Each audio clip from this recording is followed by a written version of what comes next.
તો વલસાડમાં 3 પોલીસ કર્મીઓને સસ્પેન્ડ કરવામાં આવ્યા છે। દારૂનો કેસ ન કરવા માટે એનઆરઆઈ પરિવાર પાસે તોડ કરનાર 2 પોલીસ કર્મી સસ્પેન્ડ કરવામાં આવ્યા છે। વાપી ટાઉન જલા પોલીસ ચોકીના પોલીસ કર્મીઓએ તોડ કર્યો હતો।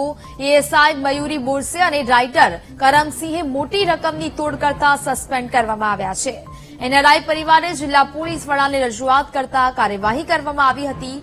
મારામારીના અન્ય કેસમાં પીએસઆઈ વીએસ વસાવાને સસ્પેન્ડ કરવામાં આવ્યા છે। પીએસઆઈ વીએસ વસાવાએ મારામારી કેસમાં રિમાન્ડ વિના આરોપીઓને જ્યુડિશિયલ કસ્ટડીમાં ધકેલ્યા હતા। સમગ્ર મામલે જાગૃત નાગરિકે ફરિયાદ કરતા સાક્ષીઓના નિવેદન પણ ન નોંધાયા હોવાનો ખુલાસો થઈ રહ્યો છે। ગેરકાયદેસર આરોપીઓને કસ્ટડીમાં મોકલવાને લઈને પીએસઆઈ વીએસ વસાવા સસ્પેન્ડ થયા છે। જિલ્લામાં 3 પોલીસ કર્મીઓ સામે કાર્યવાહી થતા પોલીસ વિભાગમાં ખળભળાટ મચી જવા પામ્યો છે।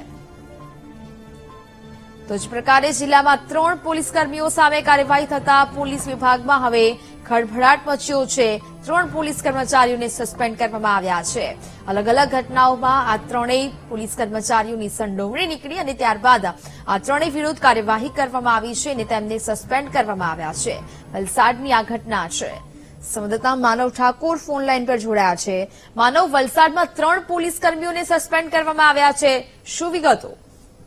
જી, જે પ્રકારે જે રાજ્યની પોલીસની જે છબી ખરાઈ રહી છે તેમાં એક વધુ વધારો થયો છે અને આ જે ઘટના છે વલસાડના વાપી ટાઉન પોલીસ સ્ટેશનની ઘટના છે। તેમાં એક પીએસઆઈ, એક એએસઆઈ અને તેનો રાઇટર એટલે કે 3 પોલીસ અને જે સાથે સસ્પેન્ડ કરવાનો જે મામલો આવ્યો છે, 2 અલગ મામલા છે। પ્રથમ મામલાની જો વાત કરું તો જે વાપીના જે પીએસઆઈ છે વીએ વસાવા, તેઓ એક સુલપડની જે એક મારામારીનો કેસ હતો તેમાં તેમની તપાસ તેમને સોંપવામાં આવી હતી, પરંતુ તેમને એ તપાસમાં ચૂક કરી હતી ને જે નિવેદનો લેવા જોઈએ તે નિવેદનો લેવાયા નહોતા અને જે આરોપી છે તેને તેના વિરુદ્ધ જે કાર્યવાહી જે સિસ્ટમ વાઇઝ થવી જોઈએ તે કરી નથી અને તેના જ મામલે જે જિલ્લા પોલીસ વડા એ તેમને સસ્પેન્ડ કર્યા છે। તો અન્ય જે મામલો છે એ એએસઆઈ જે મયુરી બોરસે અને જે રાઇટર કરમસિંહ દેસાઈ, આ બંને એક તોડકાંડમાં ઝડપાઈ ગયા છે અને તેઓએ જે રીતે કારણ કે જે વાપીની બાજુમાં દમણ આવેલું છે ને તેમાં મોટા પ્રમાણમાં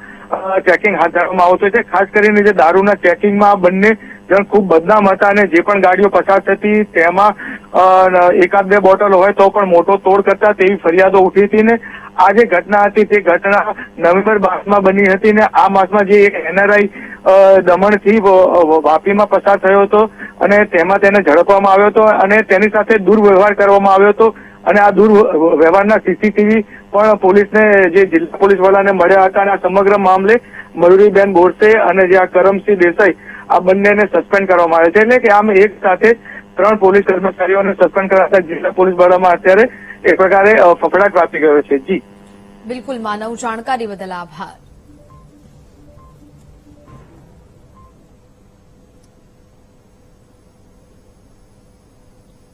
જૂનાગઢના